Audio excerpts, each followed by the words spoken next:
A long, long time ago, a brave man known as Robin Hood lived with his band of merry men in Sherwood Forest near the town of Nottingham. The evil sheriff of Nottingham considered him an outlaw, but in truth, he was a faithful subject of King Richard, the Lion-Hearted. This is the story of Rob of Locksley.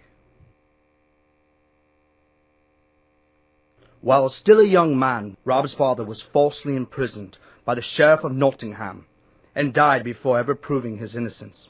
The sheriff was a greedy man who used his authority to steal land and money from his subjects.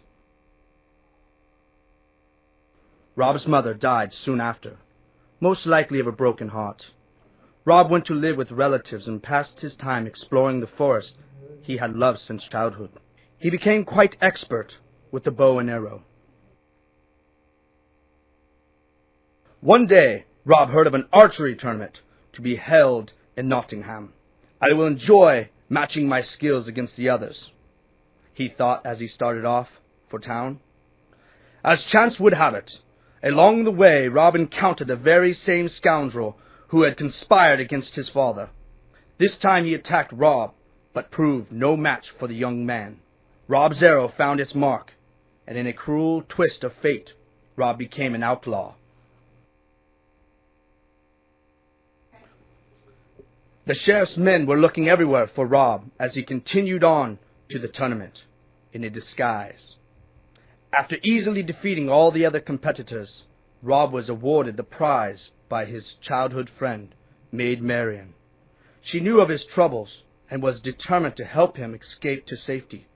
"Congratulations, Rob in the Hood," she whispered so that no others could hear. From that day forward, Rob of Locksley became known throughout the land as Robin Hood.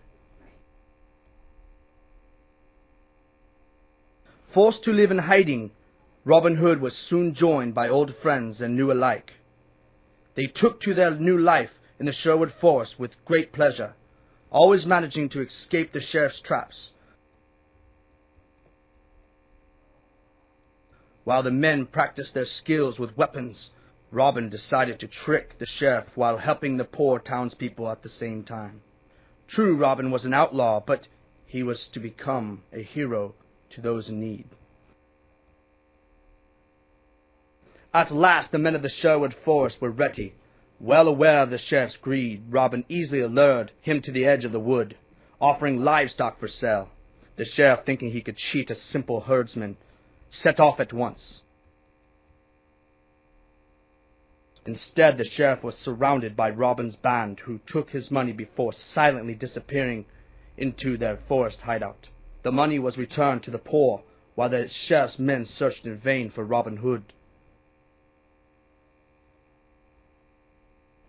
Jubilant by their success, the small band of outlaws staged similar attacks on the tax collectors, and others taking advantage of the hard-working families who struggled merely to survive. Robin Hood and his band of merrymen devoted their lives to stealing from the rich to give back to the poor. Their reward was simply the pleasure of outwitting the sheriff of Nottingham in this quest. Robin himself enjoyed some happiness after having lost his family and freedom so unjustly. And there was to be much more happiness for the good men of Sherwood. After many long years, King Richard the Lion-Hearted returned from the Crusades to take his rightful place on the throne.